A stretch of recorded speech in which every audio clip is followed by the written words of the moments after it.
Aí, professor Janilson, falando sobre Libras, e hoje o tema são os parâmetros da Libras.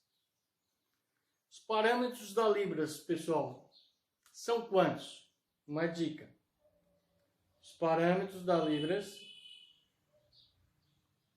5. Exatamente. 5 são os parâmetros da Libras.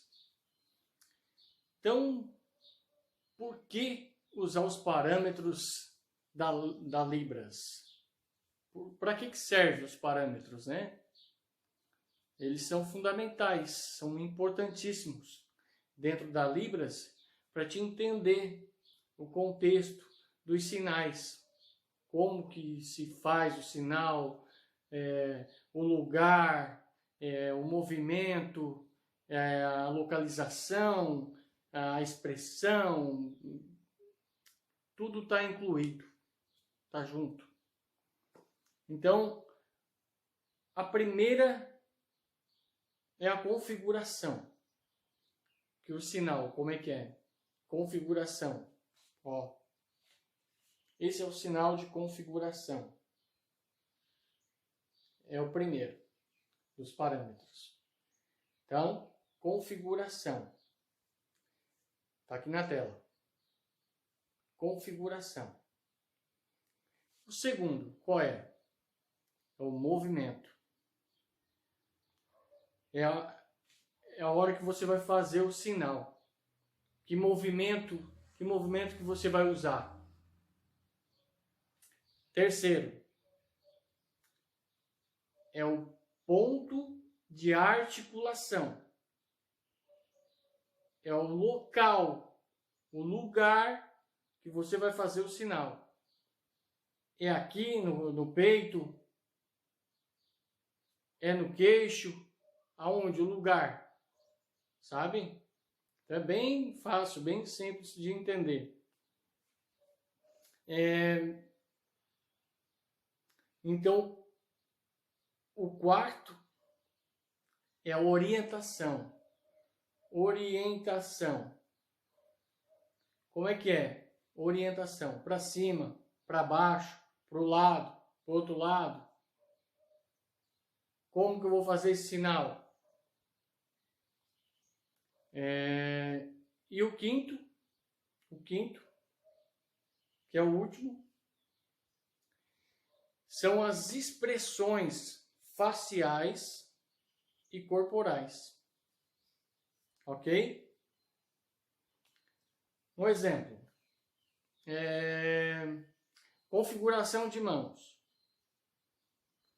Vou dar uma configuração para vocês. Um exemplo. A mão, configuração em L. Essa configuração.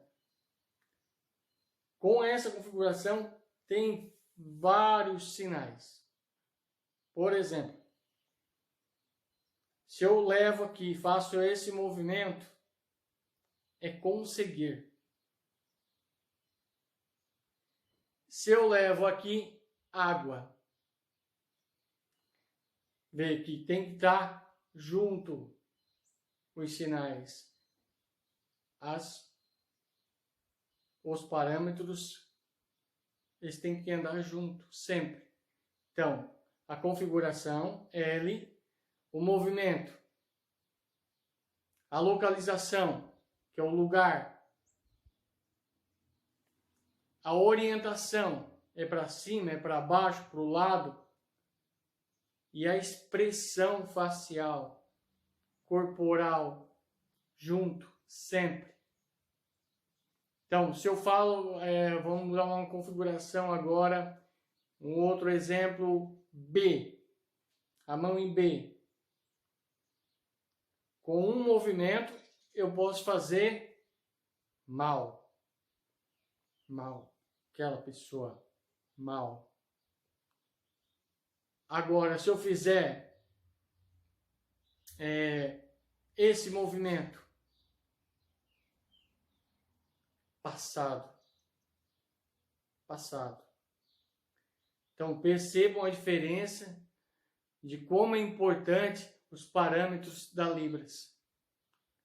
A configuração, o movimento, o ponto de articulação, que é o local, aonde vai acontecer o sinal, a orientação, para cima, para baixo, para o lado, e as expressões faciais. Por exemplo, eu não posso chegar e falar de tristeza rindo. Não, triste. Expressão facial de triste. Eu não posso falar que eu estou sofrendo rindo. Não. Sofrendo. Ok? A explicação é simples, clara e objetiva.